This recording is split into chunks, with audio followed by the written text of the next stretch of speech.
Assalamualaikum warahmatullahi wabarakatuh. Bagaimana kabar kalian hari ini anak-anakku kelas 6? Semoga kalian selalu dalam keadaan sehat dan tetap semangat belajar walaupun dari rumah. Anak-anak, mari kita lanjutkan materi kita, tema 4, subtema ketiga, pembelajaran kedua. Mari kita mulai ya. Berpikir global, bertindak lokal.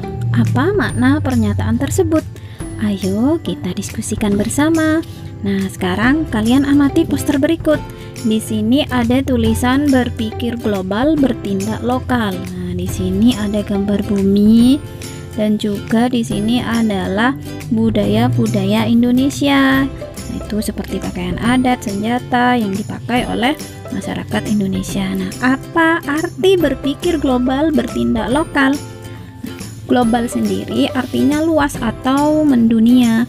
Jadi kita berpikir global itu maksudnya adalah kita harus memiliki wawasan yang luas. Nah, selalu mengikuti perkembangan teknologi. Kemudian bertindak lokal. Lokal itu artinya sempit, jadi daerah sendiri gitu ya. Itu artinya adalah segala sesuatu yang kita lakukan harus sesuai dengan nilai-nilai luhur yang ada di negara kita. Nah, jadi berpikir global, bertindak lokal artinya adalah pemikiran maju dan mendunia, namun tetap bertindak sesuai dengan budaya luhur bangsa Indonesia.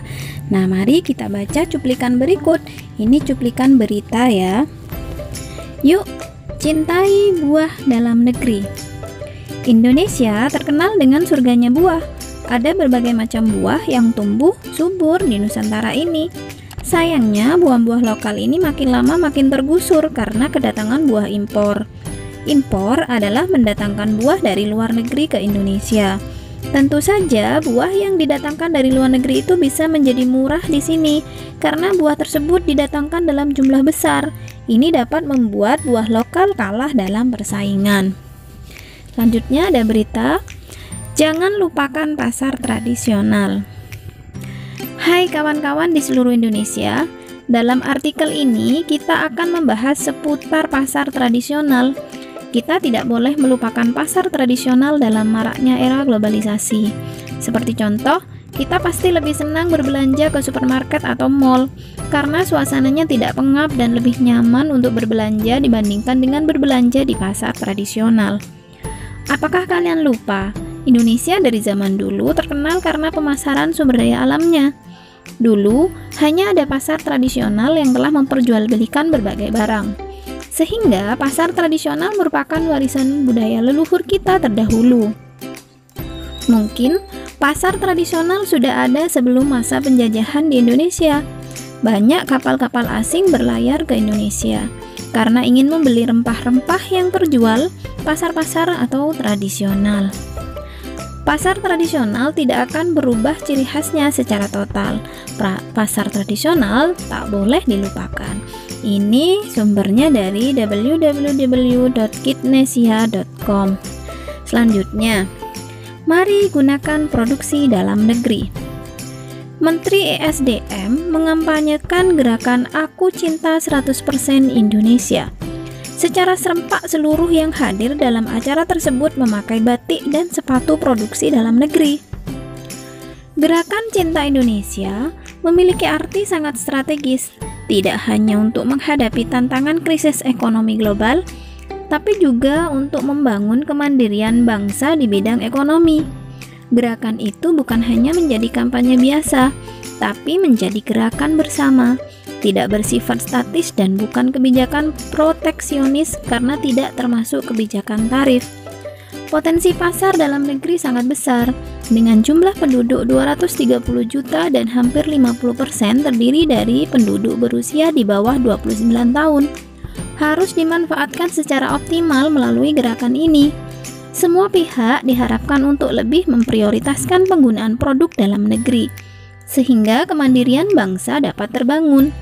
Program kampanye Cinta Indonesia bertujuan untuk meningkatkan apresiasi masyarakat terhadap produk barang dan jasa dalam negeri, serta meningkatkan citra Indonesia di mata internasional. Diharapkan dengan dicanangkannya gerakan ini, pasar produk dalam negeri bisa ditingkatkan sehingga tekanan terhadap sektor industri bisa dikurangi dan gejala pengurangan tenaga kerja dapat dihindari. Ini dikutip dari www.esdm.go.id. Nah, anak-anak, berdasarkan teks yang kita baca, kita dapat pengetahuan bahwa kita dalam era globalisasi ini dituntut untuk berwawasan luas, mengikuti kemajuan teknologi, namun tetap pada nilai-nilai luhur bangsa Indonesia sehingga citra Indonesia itu tetap ada di mata internasional. Nah, anak-anak, berdasarkan teks yang kita baca, sekarang mari kita isi contoh sikap ya. Berpikir global, bertindak lokal. Contoh sikapnya seperti apa? Kemudian contoh yang bukan sikap yang baik, dampaknya, kemudian pengertian dari berpikir global, bertindak lokal. Berikut ada alternatif jawabannya, anak-anak.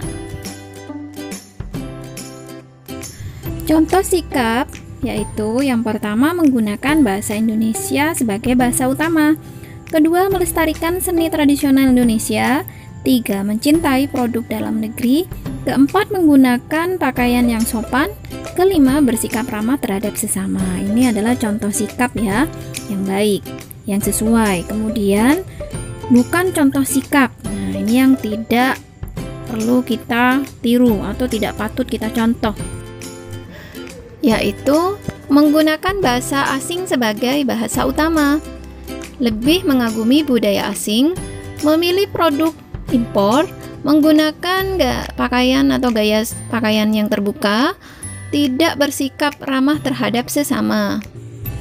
Dampak dari bukan contoh sikap tadi adalah yang pertama adalah budaya Indonesia diambil alih oleh bangsa asing. Nah, contohnya tadi menggunakan bahasa asing, sedangkan bahasa Indonesia terlupakan. Kemudian bangsa Indonesia dapat kehilangan jati diri. Nah, itu dampaknya. Kemudian apa pengertian dari berpikir global, bertindak lokal? Yaitu bersikap terbuka terhadap perkembangan dunia namun tidak melupakan budaya sendiri. Nah, anak-anak, dari bacaan, dari info, dari artikel yang kita baca barusan, globalisasi adalah gelanggang pertaruhan kita sebagai bangsa dan umat manusia. Hal tersebut sangat terasa pengaruhnya di berbagai bidang kehidupan dan tak seorang pun dapat mengisolasi diri atau mengelak dari hal tersebut. Kita harus mampu menyaring, mengambil yang positif dan meninggalkan yang negatif agar tidak tergilas roda globalisasi. Salah satu cara yang bisa dilakukan adalah memegang teguh nilai-nilai luhur dan akar budaya kita sebagai bangsa Indonesia. Nah, anak-anak, pada pembelajaran sebelumnya kalian kan sudah membuat gagasan brosur dan bahkan mungkin sudah selesai membuat brosurnya. Nah, sekarang kalian selesaikan yang belum selesai membuatnya. Nah, ini kriterianya jangan lupa ya, kriteria brosur yang baik. Yang pertama itu slogannya jelas dan mudah dimengerti. Kedua, bahasanya baik dan menarik dengan ukuran huruf yang sesuai. Ketiga, ilustrasi menarik dan mudah diingat. Keempat, tata letak gambar dan tulisan baik. Nah, ini berikut Ibu sertakan link untuk kalian belajar membuat brosur ya. Ini ada di atas ini ya. Kalian klik atau di deskripsi video ini juga Ibu sertakan link membuat brosur tentang katakan tidak terhadap narkoba. Nah, anak-anak, demikian pembelajaran hari ini. Terima kasih yang sudah mengikuti pembelajaran sampai selesai. Yang belum subscribe jangan lupa like, subscribe, dan hidupkan notifikasi loncengnya agar kalian tidak ketinggalan video pembelajaran selanjutnya. Sampai jumpa pada pembelajaran ketiga, anak-anak. Terima kasih. Wassalamualaikum warahmatullahi wabarakatuh.